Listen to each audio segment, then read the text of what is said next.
Mesdames, Messieurs, bonsoir. Bienvenue à une nouvelle édition de notre programme direct. Nous allons passer en revue les événements les plus importants qui ont marqué ces dernières heures en Égypte. Commençons avec des déclarations de la part du président de l'Organisme général de l'information, Dia Rachouane, qui a souligné que la nouvelle visite du président Abdel Fattah el-Sisi à Pékin, qui a eu lieu la semaine dernière, avait ouvert une nouvelle page plus forte et plus profonde dans les relations entre l'Égypte et la Chine. Rachouane a affirmé que les relations égypto-chinoises avaient connu un saut remarquable dans tous les domaines pendant les 10 dernières années grâce à la confiance mutuelle et à la grande amitié entre le président Al-Sisi et son homologue chinois Xi Jinping. Plus de détails à travers ce commentaire.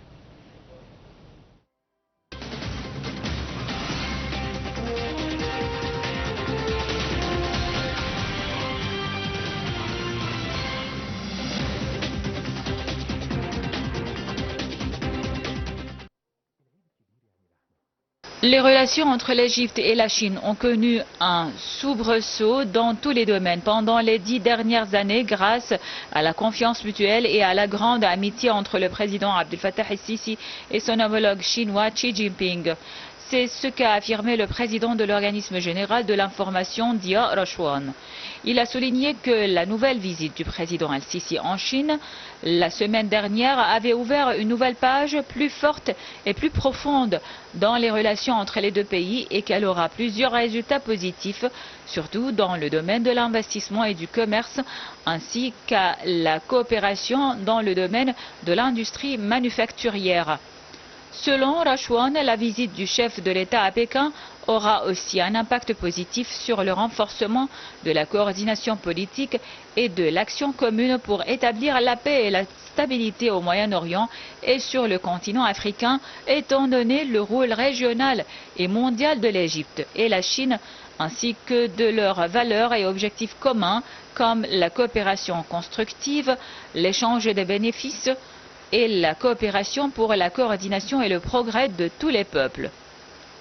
Le président de l'Organisme général de l'information a précisé que les relations égypto-chinoises sont étroites et remontent à plusieurs décennies, puisque 68 années se sont écoulées depuis que l'Égypte a reconnu la République populaire de Chine en 1956 en tant que premier pays arabe à la reconnaître en plus du 20e anniversaire de la création du Forum arabo-chinois auquel le président Abdel Fattah el-Sisi vient de participer.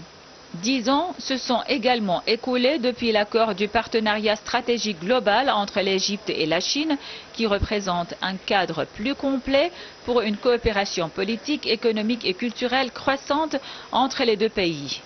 Ces déclarations ont été faites lors d'une réunion tenue entre le président de l'Organisme général de l'information et une délégation de l'Association des journalistes chinois en visite en Égypte.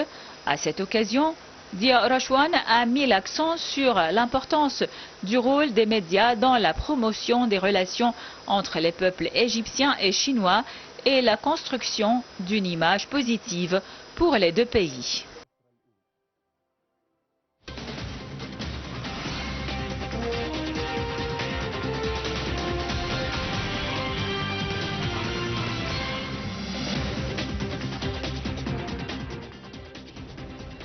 Après avoir été chargé par le président Abdel Fattah el-Sisi de former le nouveau gouvernement, le Premier ministre sortant, Dr Mostafa Madbouli, a remercié le chef de l'État et lui a promis de déployer tous les efforts possibles afin de servir la nation et les citoyens. Dr Madbouli a aussi remercié tous ses collègues pour les efforts considérables qu'ils ont déployés dans des conditions difficiles et des défis sans précédent. Les détails.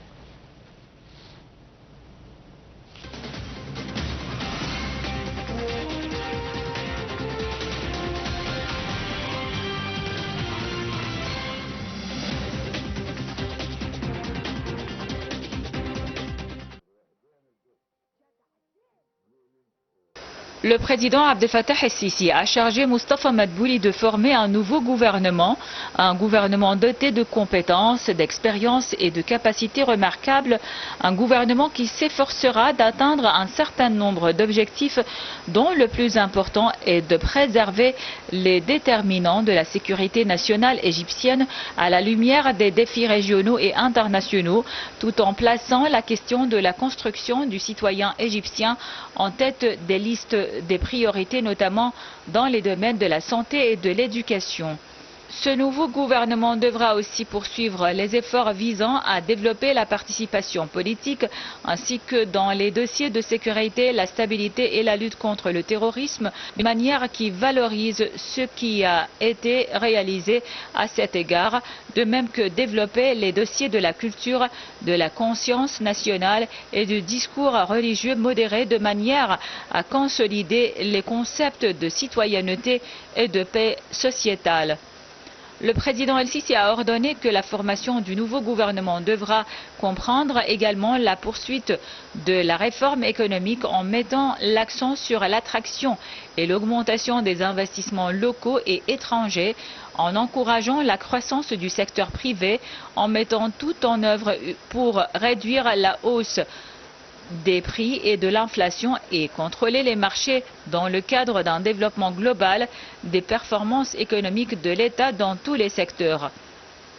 Le chef de l'État a chargé le gouvernement actuel de continuer à mener ses affaires et à s'acquitter de ses devoirs et tâches jusqu'à la formation du nouveau gouvernement. Moustapha Madbouli a déclaré qu'il était honoré d'être chargé par le président de former le nouveau gouvernement. Il a remercié le chef de l'État et lui a promis de déployer tous les efforts possibles pour servir la nation et ses citoyens. Madbouli a aussi remercié tous ses collègues, ministres et gouverneurs pour les efforts considérables qu'ils ont déployés dans des conditions difficiles et des défis sans précédent.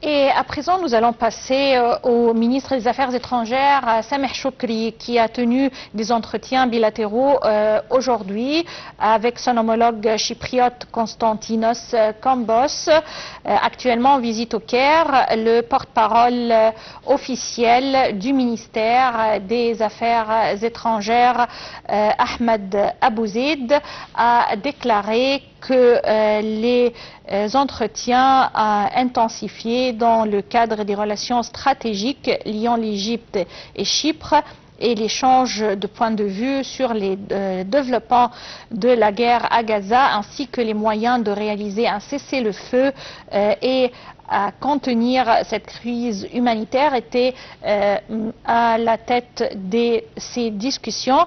Cette séance d'entretien a été suivie par une conférence de presse conjointe des deux chefs de diplomatie et c'était au palais At-Tahrir au Caire. Afin de mieux analyser l'importance de cette visite de la part du ministre des Affaires étrangères chypriote au Caire, nous avons contacté Dr Aissam Abdel Fattah, professeur d'analyse de discours. Bonsoir. Oui, bonsoir.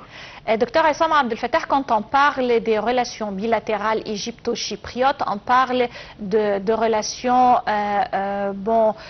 fortes, enracinées, avec des aspects de coopération allant de la défense à l'économie, à l'exploitation du gaz naturel. Et bien sûr, actuellement, le dossier le plus important, c'est la sécurité dans le bassin de la mer Méditerranéenne avec tout ce qui se passe actuellement dans la région, surtout le génocide commis par Israël contre les civils palestiniens actuellement. C'est vrai que le ministre des Affaires étrangères chypriote a l'habitude d'avoir des pourparlers ou des entretiens avec son homologue égyptien, mais cette fois-ci, la visite a été annoncée dans le cadre de suivre de près la situation dans la bande de Gaza, et surtout que on sait très bien que Chypre est impliqué dans l'acheminement de vivres et d'aide aux Palestiniens à travers la voie maritime. Selon vous, comment l'Égypte et Chypre, qui doivent affronter le même scénario, les mêmes défis actuellement, avec bien sûr que l'Égypte est l'acteur principal dans ce dossier, peuvent-ils vraiment, les deux côtés, jouer un rôle important en ce qui concerne le dossier palestinien? Premièrement, c'est comme vous l'avez marqué tout à l'heure, c'est que les relations, surtout économiques, entre les deux pays se sont de loin développées depuis l'extraction du gaz naturel. Il y a un consensus sur tous les problèmes, toutes les questions relatives en fait aux activités économiques, et puis sur le plan politique. Oui. Certainement, il y a toujours, c'est une conformité de point de vue autour de ce qui se passe ici en Palestine, c'est-à-dire que la Chypre soutient aussi, même aux Nations Unies, la solution à deux États, et aussi, en fait, la Chypre fait l'éloge également et rend hommage à l'Égypte grâce à ces activités, en fait, qu'on voit intensifier sur le front de Gaza, étant donné que ici, l'Égypte joue un rôle primordial dans la situation de la guerre, comme vous l'avez dit, ces génocides qui a été commis par les Israéliens. L'Égypte, c'est un rôle clé, avec aussi Qatar. Alors, si c'est que ces entretiens aujourd'hui qui sont tenus entre les deux ministres, simplement pour chacun tient l'autre au courant de ce qui se passe, au développement de la situation, étant donné que la situation actuellement en Palestine passe par une phase très critique. Non seulement parce que Biden était même annoncé, en fait, à donner une proposition de cesser le feu. Or, jusqu'à maintenant, on ne sait pas, on n'est pas encore, en fait, la réaction d'Israël. Mais il semble qu'Israël, en fait, n'a pas donné son accord. Enfin, Hamas, en fait, a exprimé quand même une sorte c'est-à-dire une disposition à accepter, mais à condition que l'autre partie accepte. Alors jusqu'à maintenant, la question n'a pas été tranchée. Les deux, aujourd'hui, c'est les deux ministres chypriote, aussi ministre égyptien, ont abordé en fait cette question, ce dossier. Et puis il y a une autre situation, c'est qu'on sait très bien que Israël a envoyé à en fait installer ses troupes aussi sur Rafah, dans Rafah. C'est-à-dire que dans l'endroit où, en fait, où Israël est interdit, en fait, d'installer ses troupes, selon tous les accords, surtout les accords de paix de 2005. Et ça, c'est une situation, en fait, très critique qui pourrait certainement entraîner à une crise. Or, on sait très bien que cet endroit doit être, en fait, sous l'emprise des Nations Unies et aussi sous le contrôle des États-Unis. C'est pour ça que l'Égypte proteste et qu'il y a eu aujourd'hui un échange de points de vue sur cette question entre les deux ministres. Oui. Également, Dr Hassam Abdel Fattah, je voudrais savoir votre opinion sur la situation au sein de l'Union européenne avec trois États qui ont annoncé qu'ils reconnaissent actuellement l'État palestinien, un pas qui peut être considéré non seulement comme réaction à tout ce qui se passe sur le terrain contre les civils, mais également comme une étape d'escaler ou de faire pression sur Israël, qu'il faut arrêter là où les Palestiniens vont, sinon les Palestiniens vont gagner plus sur le terrain avec la sympathie des Européens pour la première fois, l'Espagne et l'Irlande et également Suède. Alors là, ou Norvège, pardon, on se trouve devant 3 pays au sein de l'Union européenne. Également avec, comme vous l'avez mentionné, le ministre des Affaires étrangères chypriote qui a également dit être favori à la solution de 2 États.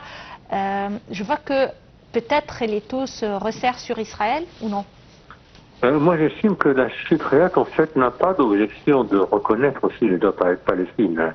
Donc, certainement, d'après mes connaissances, en fait, elle était favorable à cette solution, oui, à cette reconnaissance. Oui.